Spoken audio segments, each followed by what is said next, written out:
Friends, మనం శ్రీమద్ వాల్మీకి రామాయణం నుంచి ఒక ప్రశ్నను పరిశీలిద్దాం. క్వశ్చన్ ఏంటంటే, what was the name of Sampati son? Sampati యొక్క కుమారుడి పేరేమిటి అని ప్రశ్న అడుగుతున్నారు. ఆప్షన్స్ వచ్చి నిశాకర, జటాయు, సుపార్శ్వ, గరుడ. సమాధానం సుపార్శ్వ. సుపార్శ్వుడు సంపాతి యొక్క కుమారుడు.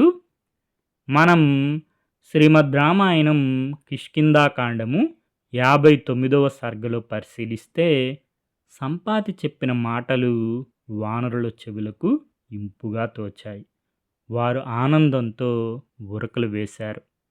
వారందరిలోకి పెద్దవాడైన జాంబవంతుడు లేచి సంపాతితో ఇలా అన్నారు: సీత ఎక్కడ ఉన్నది? సీతను ఎవరు చూశారు? సీతను అపహరించిన వాడు ఎవరు? ఇవన్నీ నీకు ఎలా తెలుసు? మాకు తెలియచేయి. పై వివరాలు మాకు తెలియచేస్తే నీవు మాకు మహోపకారం చేసిన వాడి అవుతావు. ఇంతకు సీత రాముని భార్య అని తెలిసి, రాముని బాణము శక్తి మహిమ తెలిసి సీతను అపహరించిన ఆ మూర్ఖుడు ఎవరు అని అడిగారు జాంబవంతులు వారు సంపాతిని. దానికి సంపాతి ఇలా చెప్పసాగారు: సీతను అపహరించడం గురించి నాకు ఎలా తెలిసిందో, నాకు ఎవరు చెప్పారో, ఇప్పుడు సీత ఎక్కడ ఉన్నదో మీకు వివరంగా చెప్తాను, వినండి.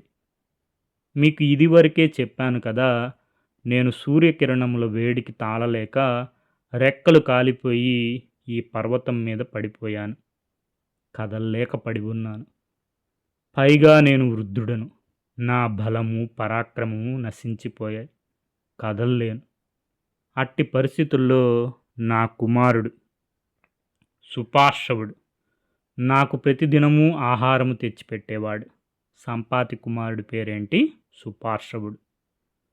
గంధర్వులకు కామం ఎక్కువ, పాములకు కోపం ఎక్కువ, లేళ్లకు భయం ఎక్కువ.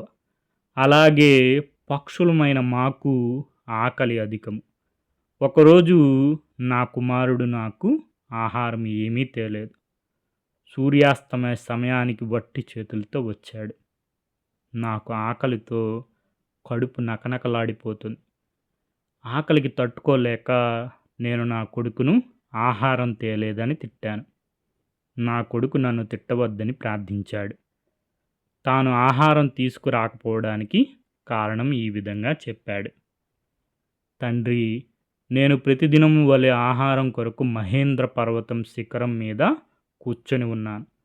నా తల వంచి సముద్రంలో ఉన్న చేపలు పట్టడానికి ప్రయత్నిస్తున్నాను.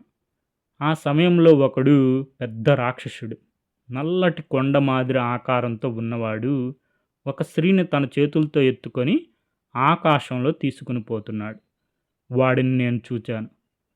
సముద్రంలో జంతువులను పట్టుకునే బదులు వీరిద్దరిని ఆహారంగా తీసుకుపోవచ్చును కదా అని ఆ రాక్షసుని అడ్డగించాను. వాడు తనను పోనివ్వమని నన్ను వేడుకున్నాడు. తనకు దారి ఇవ్వమని బతిమాలే వాడిని చంపడం నాకు ఇష్టం లేదు. వాడిని వదిలిపెట్టాను. వాడు ఆ స్త్రీని తీసుకొని వాయు వేగంతో వెళ్ళిపోయాడు. ఆ సమయంలో ఆకాశంలో సంచరిస్తున్న సిద్ధులు నా వద్దకు వచ్చి నాతో ఇలా అన్నారు: ఆమె ఎవరో కాదు, దశరథ మహారాజు కుమారుడు రాముని భార్య. ఆమెను రావణుడు అనే రాక్షసుడు అపహరించుకొని పోతున్నాడు. నీవు వాడిని విడిచిపెట్టావు అని అన్నారు. ఇదంతా జరిగేటప్పటికీ సూర్యాస్తమయం అయింది. అందుకని నేను నీకు ఏమీ ఆహారం తీసుకురాలేకపోయాను అని అన్నాడు నా కుమారుడు సుపార్శ్వుడు. నాకు వెంటనే పోయి ఆ రావణుని చంపి సీతను రక్షించవలనని కోరిక కలిగింది. కానీ రెక్కలు లేక జీవోత్సవంలాగా పడి ఉన్న నాకు అది సాధ్యం కాదు కదా. అందువలన సీతను రక్షించలేకపోయాను. కానీ నేను మీకు కొంత ఉపకారం చేయగలను. రామునికి సాయం చేయడం అంటే నాకు కూడా ఇష్టమే కదా. సుగ్రీవుడు వానరరాజు, రాముడు గొప్ప పరాక్రమవంతుడు. రామబాణమునకు తిరుగులేదు. కానీ మీ వానరుల సాయం లేనిదే వారు ఏమీ చేయలేరు. మీ బుద్ధికి పదును పెట్టండి, కార్యరంగంలోకి దూకండి, కార్యసాధకులకు అసాధ్యం ఏమీ లేదు అని అన్నారు సంపాతి. ఈ వృత్తాంతం శ్రీమద్ రామాయణం కిష్కింధాకాండము 59వ సర్గలో ఉంటుంది. మూలం శ్రీమద్ రామాయణం కిష్కింధాకాండము, తేట తెలుగులో మొదలు వెంకట సుబ్రహ్మణ్యం గారు. Okay friends, thank you for watching.